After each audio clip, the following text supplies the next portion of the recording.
தந்தை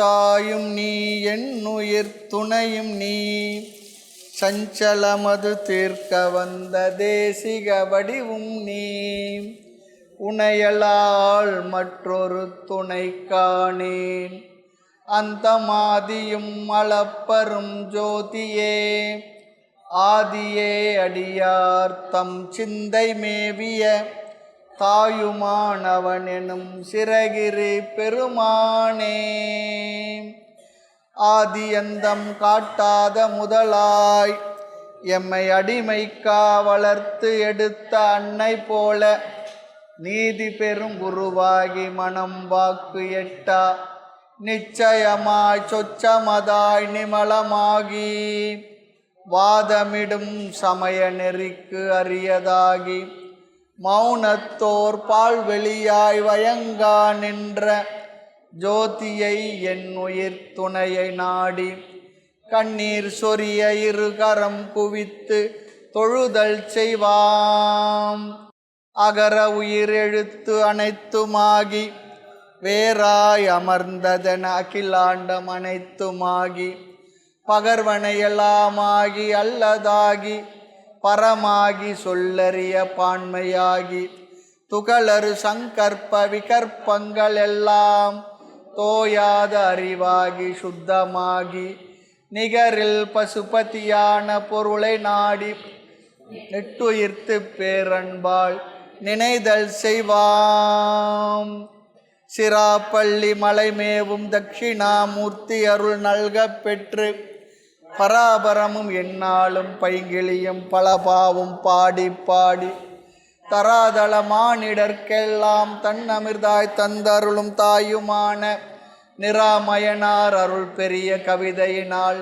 பொருள் அதனை நினைந்து வாழ்வாம் தாயுமான நிராமயனார் அருள் பெரிய கவிதையினால் பொருள் அதனை நினைந்து வாழ்வாம். தாயுமான சுவாமிகள் பாடல்கள் ஆசை என்னும் தலைப்பில் 33வது பாடல், மொத்தத்தில் 354வது பாடல். ஆசை என்னும் தலைப்பில் 33வது பாடல். தன்மயம் ஸ்வபாவம் சுத்தம் தன்னருள் வடிவம் சாந்தம் மின்மயமான அண்ட வெளி உருவான பூர்த்தி எண்மயம் எனக்கு காட்டாது என்னை அபகரிக்க வந்த சின்மயம் அகண்டாகாரம் தக்ஷிணாதிக்க மூர்த்தம்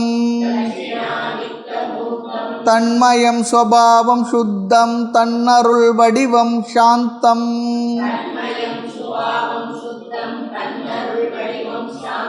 மின்மயமான அண்ட வெளி உருவான பூர்த்தி என்மயம் எனக்கு காட்டாது என்னை அபகரிக்க வந்த சின்மயம் அகண்டாகாரம் தட்சிணாதிக்க மூர்த்தம்.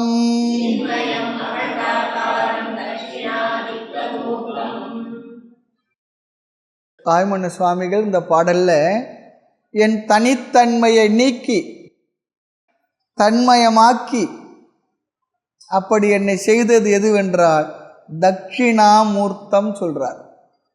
தென் திசையில் அமர்ந்துள்ள அறிவு கடவுளாகிய ஞான கடவுளாகிய தட்சிணாமூர்த்தின்னு சொல்கிறார். தட்சிணாதிக்க மூர்த்தம். தட்சிணாதிக்கம் சொன்னால் தென் திசை கடவுள். ஆமாம், தென்பால் முகமாகி வடவால் இருக்கும் செல்வமே சிவபெருமானே சொல்வார். முகம் தெற்கு இருக்கு, அவருக்கு அமர்ந்திருக்கு வடக்கு பகுதியில் இருக்கார்.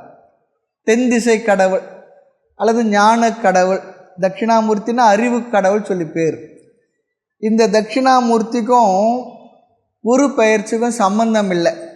குரு பயிற்சியில் வர்றது பிருகஸ்பதி என்று சொல்லக்கூடிய தேவகுருவாகிய அவர்தான் நவகிரகத்தில் ஒருவர், அவர் தான் குரு பயிற்சிக்கு உரியவர். நிறைய பேர் தவறாக நினச்சிக்கிட்டு இருக்கோம். இந்த ஆலங்குடியில் தான் அதை தொடங்கி வச்சாங்க. தெரிஞ்சு தொடங்கினாங்களோ தெரியாது தொடங்கினாங்களோ தெரியல. அப்புறம் அதை கரெக்ட் பண்ணிக்கணும் நம்ம, இல்லையா? ஆக இங்கே என் தனித்தன்மையை நீக்கி, என்னுடைய இண்டிவிஜுவாலிட்டி, நான் தனியானவன் ஜீவன் என்கின்ற அந்த எண்ணத்தை நீக்கி தன்மயமாக்கி அந்த பிரம்மஸ்வரூபமாக என்னை புரிய வைத்து, யார் புரிய வைத்தார்? தென் திசை கடவுளாகிய தட்சிணாமூர்த்தி அப்படின்னு சொல்லி சொல்றார். தென் திசையை நோக்கி எழுந்தருள் இருக்கும் தட்சிணாமூர்த்தமானது எப்படிப்பட்டதா? அந்த இறைவன் எல்லா பொருளாகும் எல்லா பொருள்களுக்குள்ளும் புறம்பும் இருத்தலினால் அவனன்றி வேறு எதுவும் இல்லை என்பதனால் தன்மயம் சொல்லி சொல்றாரா. தன்மயம் சொல்லி சொன்னால் அவர்தான் எங்கும் இருக்கின்றார். அங்கிங்கனாதபடி எங்கும் பிரகாசமாய் ஆனந்த பூர்த்தியாக அவர்தான் இருக்கிறார். எங்கு நிறை கடவுளே. இங்கதான் அங்கதான் இல்லை, உள்ள புறம் அப்படி கூட இல்லை, எல்லா இடத்துல அவர்தான் இருக்கின்றார். அனைத்துமாய் நின்று இருப்பவர் அவர் தான். ஆமாம், அதனால தான் இங்கே தன்மயம் சொல்லி சொன்னார். அடுத்து இறைவன் செயற்கை என்று இயற்கையானவன். ஆகவே ஸ்வபாவம்னு சொன்னார். ஸ்வபாவம் சொல்லி சொன்னால் ஒன்ஸ் ஓன் நேச்சர். நம்ம சில பேர் சொல்லுவோம், அவங்களுக்கு சொன்னோம்னா அவங்க குணங்களை சொல்லி சொன்னால் அது அவருடைய ஸ்வபாவங்க விட்டுடுங்க அப்படின்னு. என்னென்னா அது அவரை மாற்ற முடியாது சொல்லி அர்த்தம். இனிப்பானது சர்க்கரையினுடைய சுபாவம், காரமானது மிளகாயினுடைய சுபாவம். அதுபோல் இங்கே சுபாவம்னு சொல்லி சொன்னால் அவன்தான் இயற்கையானவர், அவர்தான் அனைத்துமா இருப்பது அவருடைய இயற்கை இயல்பு, அவ்வளோதான். சுபாவம் சொல்லிட்டார். அப்புறம் சுத்தம், அவன் பரிசுத்தமானவன், அழுக்கற்றவன், எதுவுமே அவனை அழுக்காக்க முடியாது, பரிசுத்தன். அதனால் சுத்தம் சொல்லி சொன்னார். ஆமாம், அவர் சுத்தம் சொல்லி சொன்னால் அவர் குடிக்கொண்டிருக்க கோயில் எப்படி இருக்கணும்? சுத்தமாக இருக்கணும். சொல்லியிருக்கேன்னு நினைக்கிறேன். ஒரு சுவாமி வீட்டுக்கு போயிருந்தார். அவங்க வீட்டை பாரு ரொம்ப சந்தோஷமாக இருந்தது. உங்கள் வீட்டை கோயிலாட்டு வச்சுருக்கீங்கன்னு சொல்லி சொன்னார். அந்த அம்மாவுக்கு வந்ததே கோபம், அப்படி அழுக்காவா இருக்கு எங்கள் வீடுன்னு கேட்டுச்சு. நிறைய கோயில்களில் பார்த்தா அந்த கோயிலுக்கு போகிற அந்த பாதையை தரும் இது எல்லா இடத்துலையும் அப்படியே கர்ப்ப கிரகம் வரைக்கும் அப்படியே இடத்தை அப்படி அப்படியே போட்டு வச்சுருக்காங்க. சுத்தமாக வச்சுருக்கணும். அந்த விக்கிரகமும் சுத்தமாக இருக்கணும், அவருக்கு அணிவிக்கிற ஆடைகளும் சுத்தமாக இருக்கணும். நம்ம வீட்டில் ஏற்றி வைக்கிற விளக்கு இருக்க அது சுத்தமாக இருக்கணும். அந்த சுவாமி படங்கள் சுத்தமாக இருக்கணும். ஒரு வாரத்துக்கு ஒருக்க அதை மெனக்கிடணும் கொஞ்சம், வேறு ஒன்றும் இல்லை. நாளைக்கு போகி பண்டிகையா, தேவையில்லாதலாம் எடுத்து போட்டு கொளுத்துறது, ஒயிட் வாஷ்லாம் பண்ணுறது பொங்கலுக்கு. நமக்கு மனசு வருதா?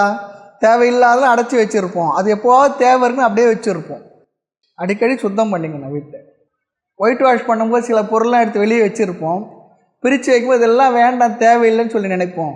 அப்புறம் எடுத்து மறுபடியும் உள்ளே வைக்கும்பொழுது என்ன பண்ணுவோம்? தேவையில்லாத எடுத்து வச்சு எப்போனா தேவையாருன்னு எடுத்து உள்ளே வச்சுருவோம். சுத்தம் சொல்கிறார். சுத்தம்னா தூய்மையாக இருப்ப, பரிசுத்தம். அவனை எந்த ஒன்றும் அழுக்குப்படுத்த முடியாதவன். அமலன் ஆதிபிரான் அடியார்க்கென்னை ஆட்கொண்ட விமலன் விண்ணவர் கோன் ஆழ்வார் பாடுவான். அதுபோல் இங்கு அழுக்கற்றவன், சுத்தமானவன். அடுத்து இறைவன் கருணையே வடிவானவன். அதனால தான் தன்னருள் சொன்னார். தன்னருள்னா குளிர்ச்சி பொருந்திய தன்னருள் வடிவம். அடுத்து இறைவன் சாந்த, சாந்த குணம். ஆமாம், எப்பவுமே சாந்தம், நிறை சாந்தம் இல்லையா? உபசூன்யம் நிறை சாந்தம் வேத வேதாந்த ஞானம் அப்படி சொல்லி தாய்மானவர் சொல்லுவார். தெரிவாக ஊர்வன நடப்பன பரப்பன அந்த பாட்டில். உபசாந்தம், இந்த சாந்தத்தையே வடிவாக கொண்டவன். பிரசாந்தி நிலையம் சொல்கிறோம் பாருங்க. அங்கே சாந்தம் என்றால் நிறைவு, அமைதின்னு சொல்லி அர்த்தம். சாந்த குணம் உடையவன். அடுத்து இறைவன் ஜோதி ஸ்வரூபம் என்றால் பிரகாச வடிவன், அனைத்தையும் விளங்க வைக்கக்கூடிய ஜோதி ஸ்வரூபன். அதைத்தான் மின்மயம் சொல்கிறார். மின்னலை ஒத்த உருவம் சொல்கிறார், மின்மயம். அடுத்து அண்டாண்டங்கள் எல்லாம் நிறைந்து விளங்கி கொண்டிருப்பவன். அவன்தான் எல்லா அண்டங்களும் நிறைந்து விளங்கி கொண்டிருப்பவன். ஆமாம், அண்ட வெளி உருவான பூர்த்தி சொல்கிறார். பூர்த்தி சொல்லி சொன்னால் பூரணன்னு சொல்லி அர்த்தம். பூர்த்தி, அங்கிங்கனாதபடி எங்கும் பிரகாசமாய் ஆனந்த பூர்த்தி ஆனவர். பூரணன் சொல்கிறார். ஆனந்த பூரணன், குறைவில்லாத நிறைவாக இருப்பது தான் பூரணம். பூரணம்னா நம்ம சொல்கிற பூரணம் வேறு.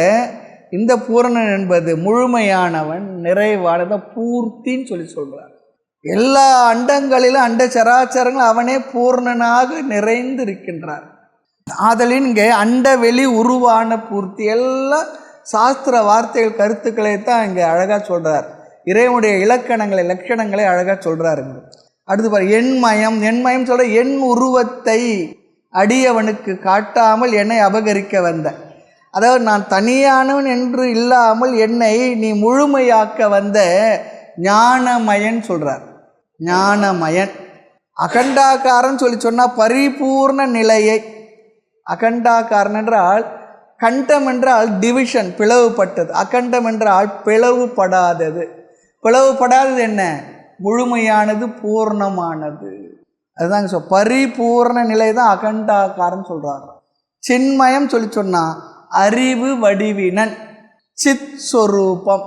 சின்மயம் சொல்லி சொன்னால் சித் ஸ்வரூபம். சித்து என்பது அறிவு, அறிவு ஸ்வரூபம். இறைவன் நம் எல்லாரிடத்திலும் நம்முடைய எதையெல்லாம் அறிகின்றோமோ அப்படி அறிகின்ற அறிவிற்கு அறிவாக இருப்பவன்.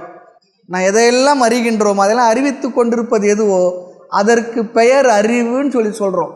அந்த வார்த்தை தான் அது உபயோகப்படுத்துகிறோமே தவிர அதனுடைய இருப்பினால் தான் நாம் அனைத்தையும் அறிந்து கொண்டுள்ளோம். எதனுடைய இருப்பினால் நாம் அனைத்தையும் அறிந்து கொண்டுள்ளோமோ அந்த ஒன்றிற்கு பெயர் இங்கே சித் ஸ்வரூபம், சின்மயம் சொல்லி சொல்கிறார். சித் ஸ்வரூபம், அறிவு வடிவினன். ஆக இறைவன் தட்சிணாமூர்த்தமாக நின்று சனகாதி முனிவர்களுக்கு யோக நிலையில் அமர்ந்த மௌன நிலையில் நின்றதை கண்டு அதையே தட்சிணா திக்க மூர்த்தம் என்று தாய்மனவர் சொன்னார். எல்லா கோயில்களும் சிவன் கோயிலில் தெற்கு திசையில் தட்சிணாமூர்த்தி சந்நிதி இருக்கும். ஆனால் தட்சிணாமூர்த்தி சந்நிதியெல்லாம் பார்த்துட்டு நமஸ்காரம் பண்ணுற பழக்கம் வேதாந்தம் படிக்க வந்தவங்களுக்கு தான் தெரியுமே தவிர மற்றவங்களுக்கு தெரியறதில்லை. தட்சிணாமூர்த்தினா தென் திசை கடவுள், அறிவு கடவுள், ஞான கடவுள், குரு சொல்லி அர்த்தம். இன்னொரு வார்த்தையில் சொன்னால் குரு, எல்லா குருமார்களுக்கும் ஆதி குருவாக இருப்பவர். சதாசிவ சமாரம்பாம் சங்கராச்சாரிய மத்தியமான்னு சொல்கிறது போல் இறைவனே குருவாக வந்து நமக்கு உபதேசத்தை செய்த அந்த மூர்த்தத்துக்கு பேர் தான் தட்சிணா திக்க மூர்த்தம். தட்சிணை மூர்த்தம் இல்லை, அது வேற. ஆமாம், தட்சிணா. ஆக இந்த பாடலுடைய கருத்து என்ன? தென் திசையை நோக்கி எழுந்தருள் இருக்கும் தட்சிணா மூர்த்தமானது, அந்த திருவுருவமானது, திருமேனியானது அந்த இடத்துல மட்டும் இல்லை, எல்லாவற்றும் நீக்கமர நிறைந்து நிற்கும் இயல்புடையது, சுபாவம். அது தானும் தூய்மை உடையதாய் தன்னை சாரும் அனைத்தையும் தூய்மைப்படுத்துவதாய் அதுவும் இருக்குது. தன்னை எதெல்லாம் சார்ந்திருக்கோ அதையெல்லாம் தூய்மைப்படுத்துவது. குளிர்ந்த பேரருளே வடிவமாய், தன்னருள் சொன்னார் பாருங்க, தன்னருள் வடிவம். குளிர்ந்த பேரருளே வடிவமாய் சாந்த குணம் உடையதாய் மின்னல் போன்று தோன்றி மறையும் தன்மை உடைய அகண்டத்தில் பரவி நிற்கும் பூரணத்துவம். இங்கே இன்னொரு கருத்து இருக்குது. இந்த உலகமானது எப்படி இருக்குன்னா, சிருஷ்டியினுடைய கிரமத்தில் விஞ்ஞானிகள், பூத பௌத்திக விஞ்ஞானிகள், பூகோள விஞ்ஞானிகள் அவங்கள என்ன சொன்னாலும் கூட இதுவும் என்னவா மின்னல் போன்று தோன்றி மறையக்கூடியதாக இருக்கின்றதாம். ஒன்று சொல்லுவாங்க புராணத்தில், பார்வதி பரமேஸ்வரன் கைலாயத்துக்கு வந்து பேசிகிட்டு இருந்தாங்களாம். ஏதோ ஒரு சின்ன சத்தம் கேட்டுதான். பார்வதி என்ன சத்தம்னாரான், ராவணன் பிறந்திருக்கான். அடுத்த ஃப்ராக்ஷன் ஆஃப் செகண்டில் இன்னொரு சத்தம் கேட்டுதான், இது என்ன சத்தம்னா ராவணன் போயிட்டான்னாரான். அவ்வளோதான் தேவ வருடத்தில். அதுபோல் இந்த உலகம் என்ன, மின்னணைய பொய் உடல் சொல்கிறது போல் இந்த உலகமும் அப்படியே தான். நம்முடைய உடல் 60 வருஷம் 70 வருஷம் 100 வருஷம் கூட வச்சுக்குவோம் இல்லையா. வேதம் விதித்த பிராயம் 100, அது பாதி உறங்கி போகும், இன்றதில் 17 ஆண்டு. இதுவும் ஆழ்வார் வாக்கு தான். எல்லாருக்கும் கொடுக்கப்பட்ட ஆயுள் 100. அதனால தான் சொல்லுவாங்க தீர்காயுஷ் 100 வருடங்கள், பல்லாண்டு பல்லாண்டு சொல்கிறோம், 100 வயது வாழ்க இல்லையா. வாழ்த்துறோம் பாருங்க, 100 ஆண்டு காலம் வாழ்க, நோய் நொடி இல்லாமல் வளர்க. அது பழைய பாட்டு, அது நல்லது தான். குழந்தைங்களுக்கு வாழ்த்தும்போது சொல்லணும், 100 ஆண்டு காலம் வாழ்க, நோய் நொடி இல்லாமல் வளர்க. மணவாள மாமுனி இன்னும் ஒரு 100 ஆண்டு இருக்கும், அது வைணவத்தில் சொல்லுவாங்க. ஆக 100 ஆண்டு காலம். இங்கே தன்னருள் எதுக்கு சொல்ல வந்தேன்னா, மின்மயம் சொல்லி சொன்னோம். மின்னலை ஒத்தது இந்த உடலும் அப்படித்தான். நமக்கு 100 வயசு பெருசாக தெரியுது, ஆனால் உண்மையில் இதுவும் கூட என்ன, தோன்றி மறைவது. மின்னலான தோன்றி மறைவது. அதுக்குள்ளே ஒரு இருளான இடத்துல மின்னல் தோன்றி மறைந்த ஃப்ராக்ஷன் ஆஃப் செகண்டில் எல்லாத்தையும் காட்டிட்டு போயிடும். அதுபோல் இந்த உடலும் உலகமும் அப்படிப்பட்டது தான். அப்படின்னா இந்த உலகத்தை உற்பத்தி பண்ணுற அந்த இறைவனுடைய தன்மை எப்படிப்பட்டது? நித்தியமானது, நிரந்தரமானதுன்னா அது காலம் சொல்ல முடியுமா? டேட் ஆஃப் பர்த் சொல்ல முடியுமா? என்ன சொல்ல முடியும்? அதுதான் என்றும் இருப்பது. சரி, அது என்றும் இருப்பது. நானும் என்றும் உள்ளவன். நீ முலன் நானும் முலன் சொல்கிறார் தாய்மலர் இடத்துல. என்று நீ அன்று நான் உன்னடிமை அல்லவோ யாதேனும் அறியாவரும் துரும்பனேன் ஆனாலும் கைவிடுதல் நீதியோ தொண்டரோடு கூட்டு கண்டா சொல்கிறார். அப்போ இந்த ஜீவனும் எப்படி உள்ளதுன்ற சாஸ்திரம் சொல்கிறார். எல்லா வார்த்தைகளும் அவர் சொல்கிறார். என்று நீ அன்று நான். நீ என்னங்கன்னு சொல்கிறே, அன்னிலேருந்து நானும் இருக்கேன். நானும் முலன் நீயும் முலன். அதில் அது நமக்கு என்ன வரக்கூடாது, நான் இருக்கிறேன் நான் இல்லாமல் போவேன் அப்படிலாம் இல்லை. பகவான் கீதையில் அழகாக சொன்னால், அர்ஜுனா இந்த அரசர்களோ நீயோ நானும் முன்பு இல்லாமல் இருந்ததில்லை, பின்னால் இல்லாமல் இருக்க போவதில்லை. என்ன அர்த்தம் அதில் சொன்ன வார்த்தையில்? நாம் என்றும் உள்ளவர்கள். எந்த அர்த்தத்தில்? ஆத்மாவுடைய கோணத்தில் நாம் என்றும் உள்ளவர்கள். நம்மை ஆத்மாவாக புரிந்து கொண்டால் நாமும் என்ன, என்றும் உள்ளவர்கள் தான். இந்த உடல் தான் என்ன, வரும் போம் என்னும் இருநிலைமே மண்ணாதொரு தன்மை தாய்மன்னர் சொல்கிறார். தரும் பேரின்ப பொருளே நின்னை தன்னை உணர்ந்து நெக்குறுகிறேன், இரும்போ கள்ள மனமோ என் இதயம் யாதென்று அறியேன். இந்த வார்த்தைகள்லாம் சாஸ்திர வார்த்தைகள். இந்த வார்த்தைகள் ஆத்மாவாகி நம்மை குறித்து சொல்கின்ற இலக்கணங்கள். அந்த இலக்கண வார்த்தைகளை மனசில் நிறுத்தி தான் நம்ம என்ன பண்ணோம், நம்மை பற்றி அந்த அறிவில் நிற்பதற்கு முயற்சி பண்ணணும். நிறைய இடத்துல சொல்கிறார். உபநிஷத்து, கீதை, இன்னும் இருக்கக்கூடிய நூல்கள்லாம் சொல்லக்கூடிய எல்லா வார்த்தைகளையும் ஆத்ம லட்சணங்கள், இறை லட்சணங்கள்லாம் அங்கங்கே அப்படியே கொட்டி வச்சிருக்கிறார் தாய்மலரும். ஆக நானும் என்றும் உள்ளவன். இப்போது நிறைய பேர் ஏதோ அனுப்பிக்கிட்டு இருக்காங்க. இந்த மரணமில்லா வாழ்வு மரணமில்லா வாழ்வுன்றதை எப்படி புரிஞ்சுக்கிறாங்கன்னு தெரியல. ஆத்மா மரணம் இல்லாதது தானே, உடலுக்குத்தானே மரணம். மரணிக்கின்ற இந்த உடல் மரணம் இல்லாதது இல்லை. உடல் என்று பிறந்ததோ அது அழியக்கூடியது தான். தோன்றி அனைத்தும் அழியும். இது உண்மை, சத்தியம் இது. அப்போ நான் யார் என்றால், உடலாக நினைத்தால் தோன்றிய உடம்பு அழியும். இதுக்கு தான் date of birth, happy birthday to you சொல்கிறோம். இன்னொன்று சொல்கிறதுக்கு ஆள் இருக்க மாட்டோம், நம்ம இருக்க மாட்டோம். சில பேர் ஒன்றா சந்தோஷப்படலாம், சில பேர் போனாங்கன்னா பாயசம் வச்சு சாப்பிட்லாம், அப்படி ஆள் அது வேறு இல்லையா. ஆனால் நான் உடலாக நினைத்தால் நான் பிறப்பவன் இறப்பவன். என்னை ஆத்மாவாக நான் புரிந்து கொண்டால் நான் என்றும் உள்ளவனே, நான் மாறாதவனே. உடல் மாறும், நான் மாறாதவன். உடல் வளரும், நான் வளர்பவன் இல்லை. உடல் தேயும், நான் தேய்பவன் இல்லை. உடலுக்கு நோய் வரும், ஆனால் ஆத்மாவாக எனக்கு நோய் இல்லை. நான் என்றும் உள்ளவன். இல்லாமல் என்றும் இருந்ததே இல்லை. முன்னே இல்லாமல் இருந்ததில்லை, பின்னால் இல்லாமல் இருக்க போகிறதில்ல. இப்போ இந்த உடலில் வெளிப்பட்டிருக்கான், அவ்வளோதான். இதை புரிந்து கொண்டால் அதுதான் மோட்சம். அப்போ மரணம் என்பது உடலுக்குத்தானே தவிர ஆத்மாவிற்கு இல்லை. இது ரொம்ப அழகாக ஸ்ட்ராங்காக பெரியவங்கெல்லாம் சொல்லியிருக்காங்க, சாஸ்திரம் சொல்லியிருக்கு. நிறைய பேர் என்னவோ மரணமில்லா வாழ்வுன்னா அது தெளிவாகவே சொல்கிறதில்லை.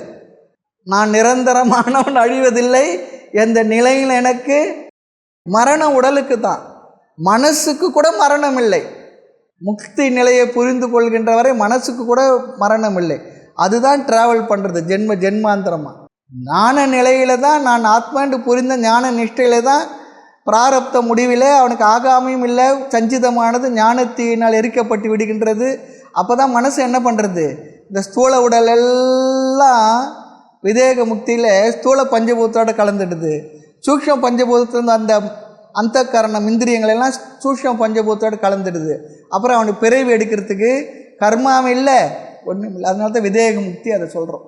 ஆக மரணமில்லா வாழ்வு என்பது இந்த உலகத்திற்கு எல்லா ஜீவர்களுக்கும் வழங்கப்பட்டிருக்கு. நமக்கு புரியணும், புரிஞ்சால் நான் மரணம் இல்லை. அதுவரையும் நான் செத்து பிழைப்பேன்னு சொல்கிறார்.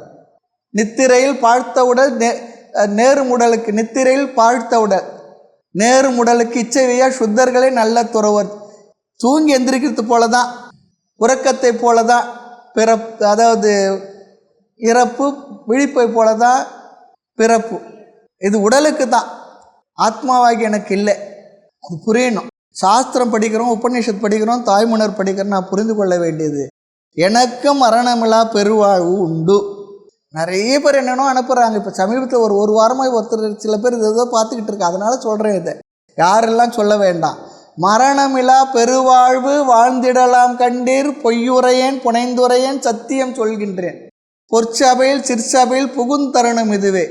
நம்புங்கள் நமருங்கால் நான் சொல்லும் வார்த்தையெல்லாம் நாயகந்தன் வார்த்தைகள். சாஸ்திர வார்த்தை இது, கீதையோட வார்த்தை, உபனிஷதங்கள் வார்த்தை.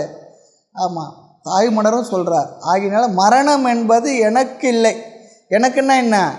ஆத்மாவாகி எனக்கு இல்லை. இந்த கருத்து மனசில் ஆழத்தில் இருக்கணும். யார் சொன்னாலும் சரி, புதுசாக யாரும் சொல்கிறது இல்லை, சாஸ்திரங்கள் சொன்ன வார்த்தை தான். உடல் மரணம் எல்லாம் இருக்கிறதுலாம் அப்படிலாம் கிடையாது எங்கேயுமே. அது ஞாபகம் வச்சுக்கோ. தோன்றிய அனைத்து மழியும் இந்த உலகம் முதல் கொண்டு அவதாரம் எடுத்து வந்த அவதார புருஷர்களே, அது ராம அவதாரமாக இருந்தால் கிருஷ்ண அவதாரமாக இருந்தால் அந்த அளவுக்கு எக்ஸ்டெண்ட் பண்ணுறாங்க அத்வைதிகள். அதுவும் உடல் எடுத்த அனைவர் என்னென்னா போய்த்தான் ஆக வேண்டும். பகவான் கிருஷ்ணருக்கு எல்லா வேலையும் முடிச்சிட்டார். மகாபாரத இதெல்லாம் முடிஞ்சிடுது. அப்போ ஒரு இடத்த ஓய்வு எடுத்துக்கிட்டு இருக்கார் காட்டுப்பகுதியில்.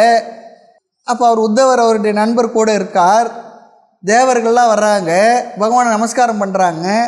நீங்கள் இந்த பூ உலகத்திற்கு வந்த வேலை முடிஞ்சாச்சு, நீங்கள் அவதாரம் எடுத்து வந்த வேலையை முடிஞ்சாச்சு, நீங்கள் வாங்க, இனி நீங்கள் வைகுண்டம் எழுந்தருள வேணும்னு கேட்குறாங்க. பகவானை சிரிச்சுக்கிட்டு, எனக்கு ஞாபகம் இருக்குது, நான் வரேன், என்ன இருந்தாலும் ஒரே ஒரு வேலை பாக்கி இருக்குன்றார். என்ன வேலைன்னா, என்னுடைய குலமானது அழிய போகின்றது சாபத்தினால, அந்த குல அழிவை நான் பார்த்துட்டு வரேன்றார். அப்போ உத்தவருக்கு தெரிஞ்சிடுது பகவான் நிச்சயமாக இங்கே இருக்க போகிறதில்ல, அவர் இல்லாமல் நான் எப்படி இருக்க முடியும் இல்லையா? நீ இல்லாத உலகத்தில் நிம்மதி இல்லைன்னா அது போல. அது உத்தவருக்கு கிருஷ்ணன் இல்லாத தான் இந்த உலகத்தில் இருக்கிறது அவர் ஒரு மாதிரி இருக்குது. ஆகையினால நானும் வரேன், பகவானே அழைச்சிட்டு போங்கன்னு சொல்கிறார். இல்லை இல்லை, நான் வந்தது கர்மாவினால் வரல, என்னை நானே இந்த உலக நன்மைக்காக பிறப்பித்து கொண்டேன்.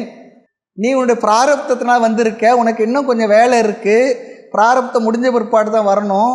இங்கே இருக்க விருப்பம் இல்லை, துவாரைகள் இருக்க விருப்பம் இல்லைன்னா நான் ஒரு இடம் சொல்கிறேன், அங்கே போய் இருந்துட்டு உன்னுடைய பிராரப்த நிறைவு பெற்றபட வான்னு சொல்கிறார். அவர் சொல்கிறார், என்னால் முடியாது சொல்கிறார். உங்களை விட்டு இருக்க முடியாது, உங்களை என்னால் தியாகம் பண்ண முடியாதுன்னு கேட்கும் பொழுது தான் அவருக்காக உபதேசம் செய்தது தான் உத்தவ கீதை. அதில் இதுதான் முதல் வருது. அந்த தியாகம்னா என்ன, எப்படி செய்யணும், அதை எனக்கு உபதேசிங்கன்னு சொல்லி கேட்குறார். ரொம்ப அழகான ஒரு பகுதி அது உத்தவ கீதையில். முதல் போர்ஷன்லேயே வந்துடுது அதெல்லாம். ஆகினால எதுக்கு சொன்னால், அவதாரம் எடுத்து வந்த அவதார புருஷர்களாக இருந்தாலும் இந்த மானிட உடலில் வந்தால் போய்த்தான் ஆகணும். அதனால தான் வேதம் விதித்த பிராயம் 100 அது பாதியும் உறங்கி போகுமா அப்படின்னு. என்னென்னா 50 வயசு தூக்கத்திலே போயிடுதான், இன்னும் கொஞ்சம் கூடுதலாக தூங்குறப்ப இன்னும் போயிடுது. நின்றதில் 15 வருஷம் குழந்தையாக இருந்து ஒன்றுமே கருத்து தெரியாதே போயிடுது. அப்போ 35 வயசு தான். அதன் பிறகு 35 வயசில் நாம் எப்படி வாழ்ந்து என்ன பண்ணோன்றதெல்லாம் ரொம்ப குறவு தான். அப்போ நம்ம வாழ்கிற வாழ்க்கை 35 வயசு தான் எல்லாருமே. ரொம்ப அழகாக சொல்கிறார். பாலை நாய் பேய நாய் எல்லாம் கழிஞ்சு போச்சுன்னு சொல்கிறார். அதுபோல் இந்த இடத்துல உடலுக்குத்தான் மரணம், உடல் தான் மாறுகின்றது மறைகின்றது. ஆத்மாவாகிய நான் என்றும் உள்ளவன், என்றும் உள்ள ஆத்மாவாகிய நான் பிறவாதவன். பிறக்கவே இல்லைன்னா இறப்பு எனக்கு இல்லை, இரவாதவன், மாறாதவன், மறையாதவன், என்றும் உள்ளவன், எங்கும் உள்ளவன். நான் இந்த ஒரு இடத்துல மட்டும் இல்லை, நான் தான் எங்கேயுமே இருக்கேன். ஆத்மாவை நினச்சா இல்லையே சாமி இங்கே ஆசிரமத்தில் தான் இருக்கேன். இந்த உடலாக நினச்சா இந்த உடல் என்ற ஒரு வரையறைக்குள் இருக்கும்போது நம்ம அப்படி நினைக்கணும். ஆனால் இந்த உடல் என்ற வரையறைக்குள் நான் இருந்தாலும் நான் எங்கும் உள்ளவனே. இதெல்லாம் நிதித்தியாசன பரமான வார்த்தைகள், விஷயங்கள் நிறைய நினைக்கணும். ஒரு நாளைக்கு ஒரு 10 நிமிஷம், அரை மணி நேரமாவது இந்த எண்ணத்தை கொண்டு வந்து அதில் இருக்க பார்க்கணும். அதுதான் இந்த வேதாந்த படிச்சுடைய பிரயோஜனம். அதுதான் எவ்வளவு படித்தாலும் சரி, இந்த வார்த்தையுடைய தாத்பரியத்தில் மனசை அப்படியே ஓட விட்டுக்கிட்டு கொஞ்சம் நேரமாவது இருக்கணும். எல்லாத்தையும் தூக்கி போட்டு நான் ஆத்மா, நான் இரவாதவன், பிறவாதவன், என்றும் உள்ளவன், எங்கும் உள்ளவன், ஆனந்த வடிவன், நித்தியமானவன், எனக்கு மரணம் இல்லை, மரணம் உடலுக்குத்தான், நோய் ஆத்மாவாக எனக்கு நோய் இல்லை, உடலுக்குத்தான் நோய். இந்த 1000 விதமான விவகாரங்கள், பிரச்சனைகள், 1008 உடல் உபாதைகள் இருந்தாலும் ஆத்மாவாக எனக்கு இவைகள்லாம் இல்லை. ஆகவே நான் ஆனந்த பூர்த்தியானவன். இது கற்பனை இல்லை, இது சத்தியம், இதுதான் உண்மை. அம்மா நிரந்தரம் சொல்லவும் கேட்டும் அறிவின்றியே, பெம்மான் மொழியை தப்பி பேதமையால் அலைந்தேன் அந்தோ என் விதிவசமேன்றார் தாய்மொழிவர். இந்த வார்த்தையெல்லாம் அவ்வளோ தார்டி இல்லைன்னா பெரியவங்க இந்த வார்த்தைக்கு இவ்வளோ அழுத்தம் கொடுத்து சொல்லுவாங்களா என்ன? அது சொல்ல வேண்டிய அவசியம் என்ன இருந்தது? சுருதியெல்லாம் அம்மா நிரந்தரம் சொல்லவும் கேட்டும் அறிவின்றிய. சுருதி யார் மூலமாக சொல்லிச்சு? குருநாதர் மூலமாக சொல்லிச்சு. எனக்கு எங்கெங்கே போயிட்டோம், பரவாயில்ல. அண்டத்தில் பரவி நிற்கும் பூரணத்துவம் உடையதா எனது நிலையை எனக்கு காட்டாமல் என்னை விழுங்க வந்த அறிவு மயமா எல்லையற்றதாய் விளங்கும் பொருளாகும். இது அந்த ஆத்மா அல்லது பிரம்மம். அடுத்த பாடல் 34வது பாடல். சிற்றரும்பான சிற்றறிவாளனே தெளிந்தாள் மற்று அரும்பென மலரென பேரறிவாகி கற்றரும்பிய கேள்வியால் மதித்திட கதிச்சீர் முற்றரும்பிய மௌனியாய் பரத்திடை முளைப்பான். சிறிய அரும்பு போன்ற சிற்றறிவுடையோரை ஆளும் தன்மை உடையவனே. எனக்கு இருக்கிறது அல்ப அறிவு. அல்ப அறிவுன்னா நான் கொஞ்சம் அறிவு தான். உன்னுடைய அறிவு என்ன? முழுமை பெற்ற அறிவு, பேரறிவு. அதுதான் சிற்றரும்பா என்ற சிற்றறிவாளனே. சிறிய அரும்பு போன்ற சிற்றறிவுடையோரை ஆளும் தன்மை உடையவனே. சிறியதாக அரும்பு என்ற நிலையில் தெளிவு பெற்றால் அது பேரரும்பு ஆகும் சொல்கிறார். சிறிய அரும்பாக இருக்கிறது என்ன பண்ணுறது? கொஞ்சம் பெருசாகி அப்புறம் என்ன பண்ணுறது?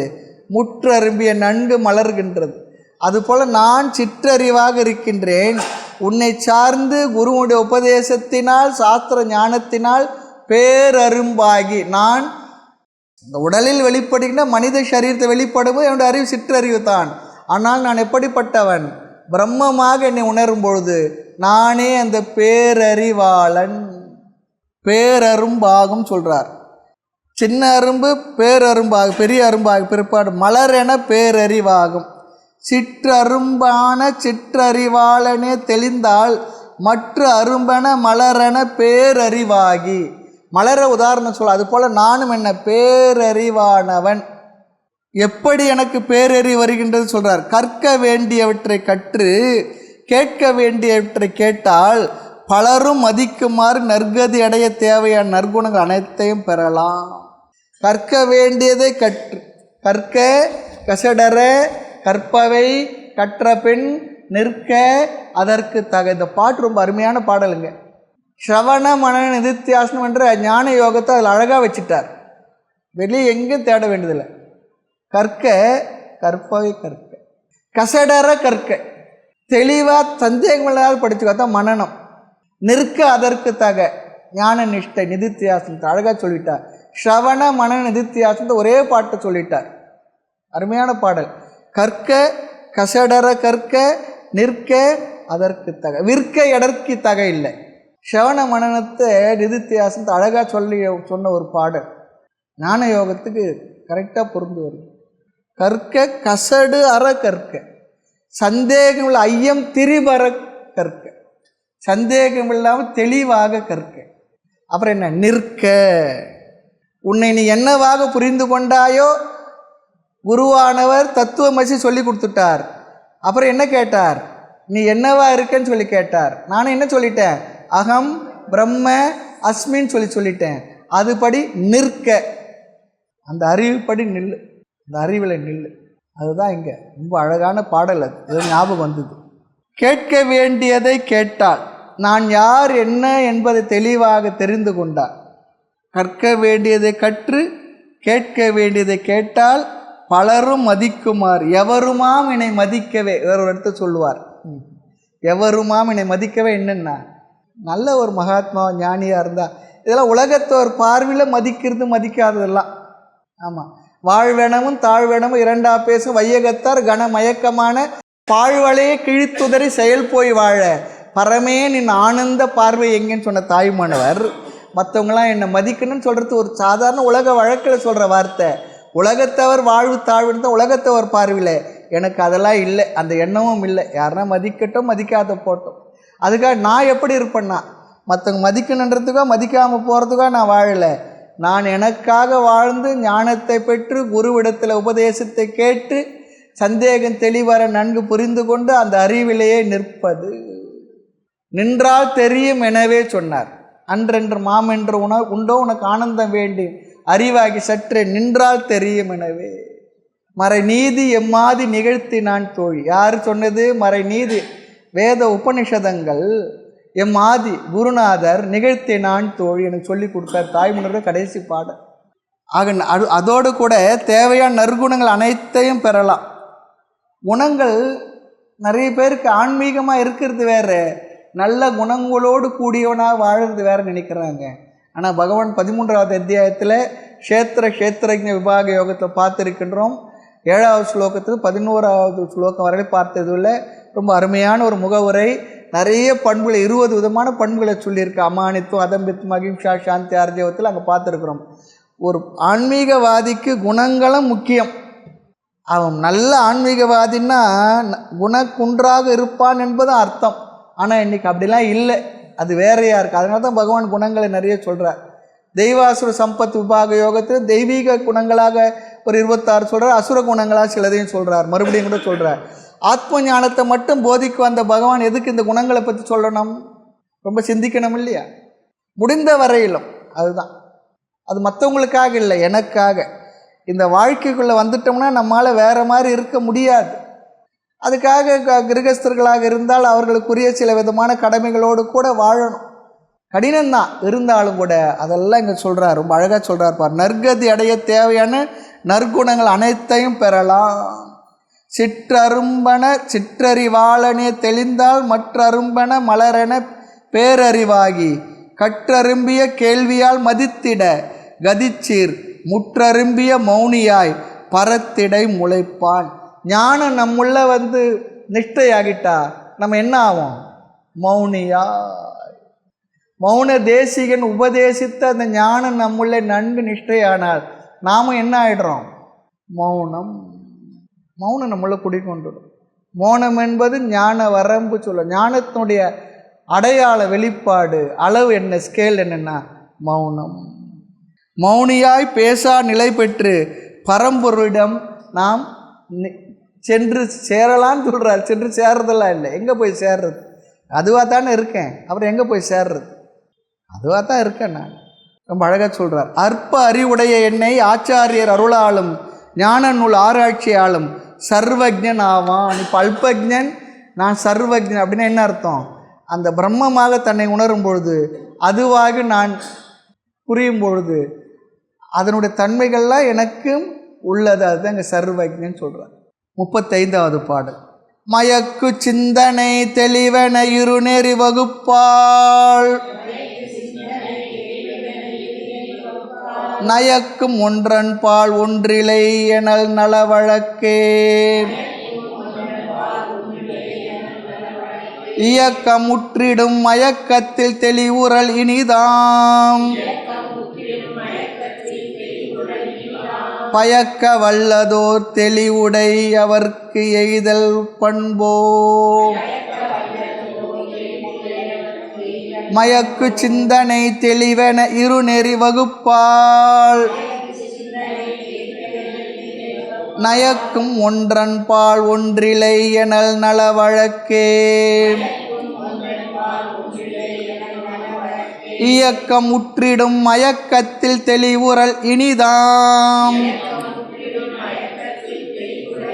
பயக்க வல்லதோர் தெளிவுடையவர்க்கு எய்தல் பண்போ. மயக்கு சிந்தனை, மயங்குகின்ற அறிவு, மயக்கமுற்ற அறிவு. இந்த மயங்கிய அறிவும் தெளிந்த அறிவும் என்ற 2 நிலை இருக்கின்றது. தெரியுது தானே நமக்கு வாழ்க்கையில்? மயக்கமா கலக்கமா? ஆமாம், மயக்கமும் இருக்குது, அதனால் ஒரு கலக்கமும் இருக்குது, தெளிவும் இருக்குது, ரெண்டுமே இருக்குது. அது அப்படி 2 நிலை இருக்கிறதுனால ஒன்றை விரும்புவோரிடம் மற்றொன்று இருப்பதில்லை.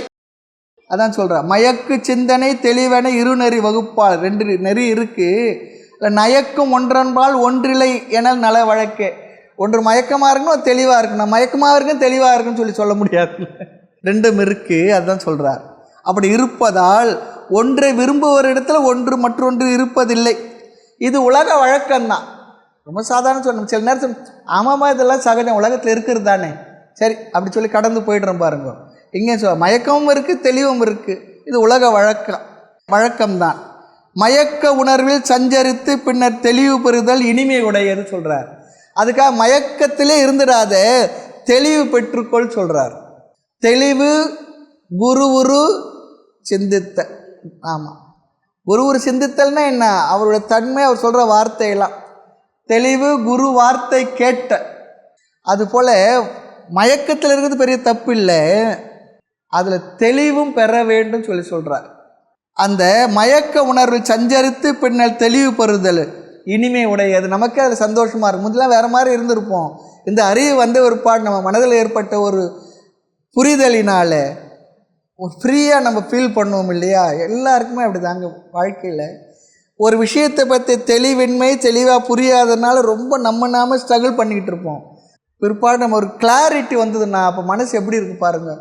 அங்கே இது புரியாது, இவ்வளோ நாள் தவிச்சேன்னே. லௌகீக வாழ்க்கையிலையும் சரி, ஆன்மீக வாழ்க்கையிலையும் சரி, ரெண்டுமே இது தேவை, ரெண்டுத்துலையுமே. அதனால் இந்த உலக வாழ்க்கையில் நமக்கு வருகின்ற எல்லா துயரங்கள் என்ன தெரியுங்களா? தெளிவின்மையினால தான், அறியாமையினால தான் அதிக துயரம். இது தெரிஞ்சிட்டால் நமக்கு என்ன? பயம் இல்லை, கலக்கம் இல்லை, தயக்கம் இல்லை, வருத்தம் இல்லை. சரி, இது இப்படி தான் இருக்கும், நம்ம வாழ்க்கை இதுக்காக வந்திருக்கோம் அப்படின்னு சொல்லி போயிட்டே இருப்போம். நிறைய நேரத்தில் நம்முடைய அறியாமை தான் நமக்கு அதிகமான துயரத்தை தந்து கொண்டுள்ளது. ஆக அப்படி அறியாமையிலிருந்து தெளிவு பெறுவதை இங்கே சொல்கிற இனிமை உடையதான். அதனால தான் கடைசி வரையில் அறியாமை அப்படியே என்னென்ன சேஃப்டி லாக்கரில் வச்சு எப்படியில் போட்டு பூட்டி வச்சிடக்கூடாது. அறியாமையை போக்கி அறிவை பெற்று தெளிவு பெற்று விட வேண்டும். அதுதான் முக்கியம். நிறைய பேருக்கு அறிவை பெறுவதற்கு எண்ணமே வரதில்லை, ஆர்வமே வரதில்லை. அப்படியே இருந்து வாழ்ந்துட்டு போயிடலான்னு நினைக்கிறாங்க. அப்படி இருக்கக்கூடாது. ஆமாம், மயக்க உணர்வில் சஞ்சரித்து பின்னர் தெளிவு பெறுதல் இனிமை உடையது. ஆனால் தெளிவு பிறந்தவர் மயக்கம் உருவது பண்பு ஆகும். அதுதான் இங்கே ஹைலைட்டு. அப்படி மயக்கத்திலிருந்து தெளிவு பெற்றவர் மறுபடியும் மயக்க நிலைக்கு செல்வது பண்பு ஆகுமா கேட்குறார். ஆனால் நான் எப்படி இருக்கேன்? அப்படி இருக்கேன்னு சொல்கிறார். நிறைய பேர் சொல்லுவாங்க, சாமியாராக இருப்போம் நல்லா இருந்தார், சாமியாராகி கெட்டு போயிட்டார். முதல்ல நல்லா இருந்தாருங்க, இப்போ அப்படி ஆயிட்டாருங்க. முதல்ல நல்லா இல்லைங்க, இப்போ நல்லா இருக்காருங்க. ஏதோ ஒன்று ரெண்டுமா இருக்குது. இவர் கேட்குறார், மயக்க நிலையிலிருந்து தெளிவு பெற்று மறுபடியும் மயக்க நிலைக்கு போகிறது பண்போ சொல்லி கேட்டால் என்ன அர்த்தம்? ஆக்ஷேபார்த்தம், பண்பு இல்லைன்னு சொல்லி அர்த்தம். தெளிவுடைய மனமே சிறந்ததாகும். தெளிவுடைய மனத்தில் மயக்கம் வருதல் பொருத்தமில்லை என்று சொல்லுகின்றார். அடுத்து 36வது பாடல். அருள்வடிவு ஏழும் மூர்த்தம் அவைகள் சோபானம் என்றே சுருதி சொல்லிய வாற்றாலே தொழும் தெய்வம் எல்லாம் ஒன்றே. மருள் எனக்கு இல்லை முன்பின் வரும் நெறிக்கு இவ்வழக்கு தெருளின் முன்னிலையாம். உன்னை சேர்ந்து யான் தெளிகின்றேனே. அருள்வடிவு ஏழும் மூர்த்தம் அவைகள் சோபானமென்றே சுருதி சொல்லிய வாற்றாலே தொழும் தெய்வம் எல்லாம் ஒன்றே. மருள் எனக்கு இல்லை முன்பின் வரும் நெறிக்கு இவ்வழக்கு தெருளின் முன்னிலையாம். உன்னை சேர்ந்து யான் தெளிகின்றேனே. இறைவனே, நீ எத்தனை மூர்த்தமாக எத்தனை வடிவாக சகுனமாக இந்த உலகத்தில் விளங்கி கொண்டிருந்தாலும் இவையெல்லாம் உன்னை அடைவதற்கான படிகளே என்று தெளிவாக தெரிந்து உன்னை சேர்ந்து நான் தெளிவடைகின்றேன். என்னவா? இருப்பது ஒன்றே, ஏகம் சத்து. கடவுள் ஒருவர்தான், கடவுள் ஒருவனே. நிறைய பேர் நம்முடைய சமயத்தை பார்த்து கேட்குறது, இத்தனை கடவுளர்களா? இல்லை, இருப்பது ஒன்று தான். அதில் ரொம்ப கிளியராக இருக்குன்னு நம்முடைய தர்மம் அழகாக சொல்லுது. ஏகம் சத்து விப்ரகா பகுதா வதந்தி. ஒன்றுதான் இறைவன், அதில் சந்தேகமே இல்லை. இருந்தாலும் நம்முடைய வழிபடு மூர்த்தங்களாக அவரவர் மனசுக்கு தகுந்தாற் போல இப்போ நிறைய உருவங்களை அமைத்து வழிபாடு செய்து கொண்டிருக்கிறோம், அவ்வளவுதான். எத்தனை உருவங்கள் இறைவனை வழிபட்டாலும் என்ன, இருப்பது அது ஒன்றுதான் இறைவன். அப்படி இல்லைன்னா அத்வைதம் வந்திருக்குமா? இந்த உலகத்தை ரொம்ப அற்புதமான ஒரு உயர்ந்ததொரு நிறைவான முடிவான ஒரு சித்தாந்த கருத்து என்ன தெரியுங்களா? அத்வைதம் தான். ஆமாம், இருக்கிறது ஒரு கடவுள் தான். அது உலகம் முழுக்க எத்தனை சமயங்கள் சொன்னாலும் 6 ஒத்து சமயங்கள் 6க்கும் ஆழ்கடலாய் சொல்கிறார். எல்லா நதிகளும் சென்று கடலில் கலப்பது போல எல்லா சமயங்களுக்கும் ஒரே இறைவனைத்தான் இத்தனையே சொல்கிறது. சமயங்கள் எல்லாம் தம் தெய்வம் எம் தெய்வம் என்று எங்கும் தொடர்ந்து எதிர் வழக்கிடவும் நின்றது எதுன்னு கேட்குறார் தாய்மானவர். ஏன் இத்தனை வந்ததுன்னா அவரவர் கருத்துக்கு சேர்ந்தது. அதுவே அவரவருடைய பக்குவம் புரிதல் எந்த நிலையில் இருக்கோ அந்தந்த நிலையிலே அவரவர் ஒரு மதத்தை வச்சுட்டு போயிட்டாங்க. கடவுள் 2ன்னாங்க, அவர் புரிதல் அவ்வளோதான். அதுக்காக குறைவா சொல்லலை, சொன்னவங்களை ஞாபகம் வச்சுக்கோ, ஆணவத்தினால சொல்லலை, இதான் உண்மை. கடவுள் 3ஆ இருக்கா, 3 உண்மை, முப்பொருள் உண்மை, அது அவங்களுடைய புரிதல் நிலையில். அத்வைத சிந்தாந்தம் என்ன சொல்றதுன்னா அறிவுபூர்வமாக ஒன்று தான் இருக்க முடியும். ஏக உருவான நீ அருளினால் அநேக உருவாக்கி, தாய்மன்னர் சொல்கிறார். சிச்சுகோதி விலாசத்தில் வரும் இந்த பாடல். ஏகமான உருவான நீ அருளினால் அநேக உருவாக்கி. அது சைவ சித்தாந்தம் மற்றது எல்லாம் சொல்கிறாங்க.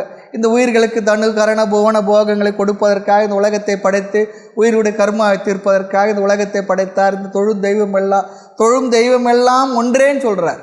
ஆமாம், ஒன்று தான். ஒன்றென்று தெய்வம் உண்டென்று சத்குரு பாதத்தை நம்பு, இது பட்டின வார்த்தை இது. அதனால் நமக்கு 1000 கடவுள்லாம் இல்லை, ஆனால் அத்தனையும் வச்சுக்கிட்டு நம்ம உரிமை கொடுத்துருக்காங்க. அதெல்லாம் என்ன தெரியுங்களா, ரொம்ப அழகு. சோபானம் என்று, சோபான படிநிலைகளில் ஒவ்வொன்றும் படிதான். அதில் இன்னொரு கருத்தும் இருக்குது. நிறைய பேர் என்ன சொல்கிறாங்கன்னா கர்ம யோகம் ஒரு பாதை, பக்தி யோகம் ஒரு பாதை, ஞான யோகம் ஒரு பாதை. எந்த பாதையில் வந்தாலும் இந்த ஒரு இறைவன் அடையலான்னா இது பாதை என்பதை விட படிகள் தான். யாருக்கு, எந்த ஒருவனுக்கு மோட்சம் வேண்டும் என்று நினைக்கின்றான் அந்த சாதகனுக்கு கர்ம யோகத்தினால் தன்னை தூய்மைப்படுத்தி கொண்டு, பக்தி யோகத்தினால் தன்னுடைய மன உணர்வுகளை எல்லாம் ஒழுங்குபடுத்தி கொண்டு அந்த பக்தன் தான் கர்மயோகித்தான் பக்தன். அந்த பக்தன் தான் ஞான யோகத்துக்கு வந்து ஞானத்தினால் மோட்சத்தை பெறுகின்றான். ஆக இது படிகளை தவிர பாதைகள் இல்லை. உதாரணம் வேணால் அப்படி இருக்கலாம். இன்னைக்கு கர்ம யோகத்தினால் கடவுள் அடையலாம், பக்தி யோகத்தினால் கடவுள் அடையலாம், ஞான யோகத்தினால். எந்த ஞானியோ அவன் பக்தன் தான். எவன் பக்தனோ அவன் கர்ம யோகத்தை செய்திருப்பான், அவன் அறியாமல் இவைகளை எல்லாம் செய்திருப்பான். நம்மளோட வாழ்க்கையில் பார்க்கலாம், கர்மயோக தத்துவத்தில் விசாரம் பண்ணும்போது நம்முடைய வாழ்க்கையில் கூட நம்ம அப்படிப்பட்ட உணர்வோடு எண்ணத்தோடு செயல்பட்டிருப்போம். அது சிறு சிறு மாற்றங்கள் சாஸ்திரத்தை படிக்கும்பொழுது செய்து அது மேல்நிலைக்கு வந்திருப்போம். ஆகவே கர்மயோகி தான் பக்தி யோகி, பக்தி யோகி தான் ஞான யோகி. அவன் உணர்ந்தது என்ன, இறைவன் ஒருவனே. அப்படி சொல்லி என்ன ஆகின்றது நிறைவில், அந்த பிரம்ம அஸ்தி என்று புரிந்து கொண்டு பிறகு அந்த பிரம்மமாகவே நான் இருக்கின்றேன் என்று அஸ்மி ஆயிடுறான். அஸ்தின்னு சொன்னவன் அஸ்மி ஆயிடுறான். அகம் பிரம்ம அஸ்மி, நான் அந்த பிரம்மமாகவே இருக்கிறேன். அங்கே இருக்கிறேன்னு சொல்கிறது கூட இருக்கிறேன்னு சொல்கிறது ஆள் இல்லை, இருக்கிறது ஒன்று தானே, யார் சொல்கிறதுக்கு இருக்கிறான். அது தொழும் தெய்வம் எல்லாம் ஒன்றே. இந்த எத்தனை விதமான மூர்த்தங்கள் என்ன இருந்தால் அவைகளாம் என்ன படிகள் தான். அது சிவனாக இருக்கட்டும், சக்தியாக இருக்கட்டும், கணபதியாக இருக்கட்டும், முருகனாக இருக்கட்டும், என்ன சுவாமியாக இருக்கட்டும், எல்லாம் படிகள் தான். அவருடைய மனசுக்கு எது பிடிக்குதோ அந்த உருவத்தில் அவர்கள் நம்பிக்கை வைத்து அந்த உருவத்தின் மீது தன்னுடைய மனதை ஃபோக்கஸ் பண்ணி ஒருமுகப்பட்டு தன்னுடைய உணர்வுகளை எல்லாம் எமோஷன்ஸ் எல்லாம் அங்கே கொட்டி தீர்த்து ஒரு ஒழுங்குபடுத்தி கொண்டு பிறகு அப்படிப்பட்ட அந்த பரம்பொருள் எப்படிப்பட்டது என்று தெரிந்து கொண்டு அந்த பரம்பொருளாக இருப்பதும் ஆத்மாவாக இருக்கிற நானும் தத்துவ திருஷ்டியில் தத்துவத்தின் கோணத்தில் வேறு வேறு இல்லை என்று புரிந்து கொண்டு கடைசியில் என்ன ஆகிவிட்டான் அவன், அகம் பிரம்ம அஸ்மி. அதோடு நிறைவு பெற்றுருச்சு. வேதாந்த உபதேசமும் ஆன்மீக உபதேசம் எல்லாம் நிறைவு பெற்றுருக்கு. அதுக்கு மேலே ஒன்றும் இல்லை, அதுக்கு மேலே தெரிஞ்சுக்கிறது ஒன்றும் இல்லை, படிக்கிறதுக்கு ஒன்றும் இல்லை. அருள் வழிவு 7 மூர்த்தம் சொல்கிறார், அவைகள் சோபானம் என்று. இறைவனே மூர்த்தமேழ் உன்னை அடைய படிகளே, எனக்கு மயக்கமில்லை, உன்னை சேர்ந்து தெளிவடைகின்றேன்னு சொல்கிறார். கடவுள் ஒன்று என்பது தான் இந்த பாடலுடைய கருத்துடைய சாரம். சுத்த வித்தை, ஈஸ்வரம், சதாசிவம், பிந்து, நாதம், சக்தி, சிவன் என்ற 7 அருள் உருவங்களை இறைவன் எடுத்து இந்த உயிர்களுக்கு அருள் வழங்குவதற்காக இருந்து கொண்டிருக்கின்றது. இவைகள் படிகள் என்று வேதங்களே சொல்லி இருக்கின்றது. அந்த வழியிலே வழிபட்டால் தெய்வம் ஒன்றே ஆகும். இதில் எனக்கு மயக்கம் இல்லைன்னு சொல்கிறேன், எனக்கு சந்தேகம் இல்லைன்னு சொல்கிறார். கடவுள் 10 20 ஒன்று தான். எத்தனை வழிபடுறீங்களேன்னா, என் மனசுக்கு பிடிச்சிருக்கு பிள்ளையாரை கும்பிட்றேன், என் மனசுக்கு பிடிச்சிருக்கு சிவனை கும்பிட்றேன், என் மனசுக்கு பிடிச்சிருக்கு அம்பாளை கும்பிட்றேன், என் மனசுக்கு பிடிச்சிருக்கு மீனாட்சியாக கும்பிட்றேன். இல்லை மீனாட்சி எனக்கு பிடிக்கல, எனக்கு காமாட்சி தான் பிடிக்குது, சரி. எனக்கு விசாலாட்சி தான் பிடிக்குது, சரி. யாரையும் தடுக்கலை. ஏனென்றால் அவரவர் மனசுக்கு எப்படி பிடிச்சிருக்கு அப்படி வழிபட்டால் தான் அவர்கள் மனது ஒன்று கூயும் ஒருமித்து இருக்கும். நம்பிக்கை அதில் இருக்குது. எனக்கு திருச்செந்தூர் முருகன் தான் பிடிக்குது, நான் எங்கே இருந்தாலும் திருச்செந்தூர் முருகன் தான். அவர் முருகன் எல்லா இடத்துலையும் தானே இருக்கார். பழமுதிர் சோலை அவர் தான் இருக்கார், திருப்பரங்குன்றத்தில் அவர் தானே இருக்கார். இங்கேருந்து திருச்செந்தூருக்கு ஏன் போகிறேன்னா ஒன்றும் சொல்லக்கூடாது. அவங்களுக்கு அந்த இடம், அந்த மூர்த்தத்து மேலே அவங்க மனசு அதில் பதிஞ்சிருக்கு. அவங்களோட உணர்வுகள் அந்த இடத்த ஃபோக்கஸ் ஆகிருக்கு. அதையெல்லாம் நம்முடைய தர்மமும் சமயமும் பெரியவர்களும் ஒத்துக்கொள்கின்றார்கள். இருக்கட்டும், அப்படியே இருக்கட்டும்பா. சிவனில் கூட இங்கே இருக்கிறாரு, சொக்கநாதர் இருக்கிறாரு, அவருக்கு மேலே வேறு என்ன இருக்குது? ஆனால் எங்கே ஏன் தேடி போகிறோம்? காசிக்கோ அல்லது ஜோதிர்லிங்கங்கள் ராமேஸ்வரத்துக்கு ஏன் தேடி போகிறோம்? நார்த்துலேருந்து இங்கே ஜோதிர்லிங்கம் ராமேஸ்வரத்துக்கு வர்றாங்க, நம்ம இங்கேருந்து காசிக்கு போகிறோம். ஏன்னா அது எதுக்காகனா நம்முடைய மனது அவரவர் மனசு எங்கே ஃபோக்கஸ் ஆகுதோ அது முழு சுதந்திரம் கொடுத்துருக்கும். அதுதான் தர்மத்தினுடைய நம்ம சமயத்தினுடைய பலமே அதில் தான் இருக்குது. என் மனசு எங்கே ஃபிக்ஸ் ஆகிருக்கோ அந்த இடம்தான் எனக்கு தப்பு இல்லை. அதான் சொல்கிறார், இதில் எனக்கு மயக்கம், எத்தனை வடிவங்கள் இருந்தாலும் இறைவன் ஒருவன் தான் என்பது எனக்கு மயக்கம் இல்லை. இந்த தெளிவு என்னிடம் இருப்பதனால், அந்த தெளிவின் முன்னிலையாக நிற்கக்கூடிய உன்னை சார்ந்து யானும் அடியேனும் தெளிவாக இருக்கிறேன்னு சொல்கிறார். தெளிவாக குழம்பிட்டேன்னு சொல்லலை, தெளிவாக இருக்கிறேன்னு சொல்கிறார். கரெக்டாக தப்பு பண்ணான்னுவாங்க பாருங்க, அது போல நான் உன்னை சார்ந்து தெளிவான உன்னை சார்ந்து நானும் தெளிவாக இருக்கின்றேன்னு சொல்கிறார். சில பாடல்கள்லாம் பார்த்தா மேலோட்டமாக பார்த்தா ஒரு மாதிரி இருக்குது, உள்ள கருத்துக்களை பார்த்தா எவ்வளோ அவருக்கு அந்த தெளிவு அந்த இதெல்லாம் இருக்குது, அதெல்லாம் இருக்கணும். அருள் வடிவு 7 இறைவன் ஆன்மாக்கள் மேல் கொண்ட கருணையினால் எடுத்து இருக்கக்கூடிய திருவுருவங்கள் 7ன்னு சொல்கிறார். இன்றைக்கி 7 இல்லை, எத்தனையோ இருக்குது, 7 மட்டுமா இருக்குது. அந்த திருவுருவங்களை நமக்கு அருளி இவைகள் இறைவனை அடைவதற்கு படிகளாக இருப்பதனால் அருள் வடிவு 7 மூர்த்தம், அவைகள் சோபானம் என்ற படிகள் என்றே சொல்கிறார். சுருதி சொல்லிய வாற்றாலே தொழுந்தெய்வம் எல்லாம் ஒன்றே. இது யார் சொன்னது? வேதங்கள் சொன்னது. நாம் நீ சொன்னால் வேத வாக்கான்னு என்ன அர்த்தம்னா, வேத வாக்குக்கு மேலே அங்கே அப்பீலுக்கு ஒன்றும் இல்லை, அது சொன்னால் நம்பணும்னு சொல்லி அர்த்தம். வேறு எந்த இடத்துல ஒரு தகவல் வந்தாலும் வெரிஃபை பண்ணுறது சோர்ஸ் இருக்குது. வேதங்கள் சொன்ன கருத்தை நம்ம வெரிஃபை பண்ணுறதுக்கு சோர்ஸ் இல்லை. அதை குரு மூலமாக அந்த வார்த்தைகளுடைய சரியான அர்த்தத்தை புரிந்து கொள்வது ஒன்று தான் நமக்கு வழங்கப்பட்டிருக்கிறது. நான் வெரிஃபைங் சோர்ஸ்ன்னு சொல்லுவாங்க வேதம் சொன்ன கருத்துக்களுக்கு. அதில் ஒரு ஸ்ரத்தை நம்பிக்கை நமக்கு வேணும். தொழுந்தெய்வம் எல்லாம் ஒன்றே, அப்படி சுருதி சொல்லிய வாற்றாலே வேதம் பட்சபாதமின்றி ஒருங்கு நின்று பேசுகின்றது. ஆதலின் அதன் சொல்லிலே ஐயம் கொள்ளாதே, சந்தேகம் வைக்காதே.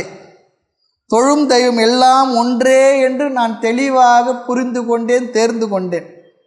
அதன் துணையை ஏற்றுக்கொண்டால், வேதத்துடைய துணையை ஏற்றுக்கொண்டால் தெளிவுடையவர்களை அணுகி மருளுடையவர்களை சேராமல் நீங்கி தெளிவடைய வேண்டும் சொல்கிறார். மருளுடையவர்கள் என்று சொல்லிச்சுன்னா அத்தனை கடவுள் இருக்குது, அப்படி இருக்குது, இப்படி இருக்குது, அங்கே போய் இங்கே போய் சொல்கிறதெல்லாம் விட்டு அவைகள் படிகள் என்று சுருதி சொன்ன வாக்கியத்தை நம்பி அதை நம்பி நமக்கு உபதேசம் செய்யக்கூடிய குருமார்களை அடுத்து என்ன பண்ணோம்? இந்த ஐயங்கள்லாம் நீக்கி தெளிவடைதல் வேண்டும். அதுதான் இங்கே சொல்ல வர கருத்து. அதையே மருள் எனக்கு இல்லை, இதை புரிந்த பிற்பாடு எனக்கு மயக்கம் எனக்கு இல்லை, முன்பின் வரும் நெறி இவ்வழக்கு. இப்படி வரக்கூடியதில் முன்ன பின்ன அப்படிலாம் எனக்கு எந்த விதமான சந்தேகம் இல்லை, தெளிவாக இருக்கிறேன்னு சொல்கிறேன். குழம்பலன்னு சொல்கிறார். தெருளின் முன்னிலையா உன்னை சேர்ந்து யான் தெளிகின்றேன். இந்த தெளிவு எனக்கு இருக்கிறதுனால உன்னை சேர்ந்து நானும் தெளிவாக இருக்கேன்னு சொல்கிறேன். மேலும் விஷயங்கள் அடுத்த வகுப்பு பார்க்கலாம். மூர்த்தி எல்லாம் வாழி, எங்கள் மௌன குரு வாழி, அருள் வார்த்தை என்றும் வாழி, அன்பர் வாழி, பராபரமி. ஓம் பூர்ணமத பூர்ணமிதம் பூர்ணாத் பூர்ணமுதச்யதே பூர்ணஸ்ய பூர்ணமாதாய பூர்ணமேவாவசிஷ்யதே. ஓம் சாந்தி சாந்தி சாந்தி. ஹரி ஓம் ஸ்ரீ குருப்யோ நமः. ஹரி ஓம்.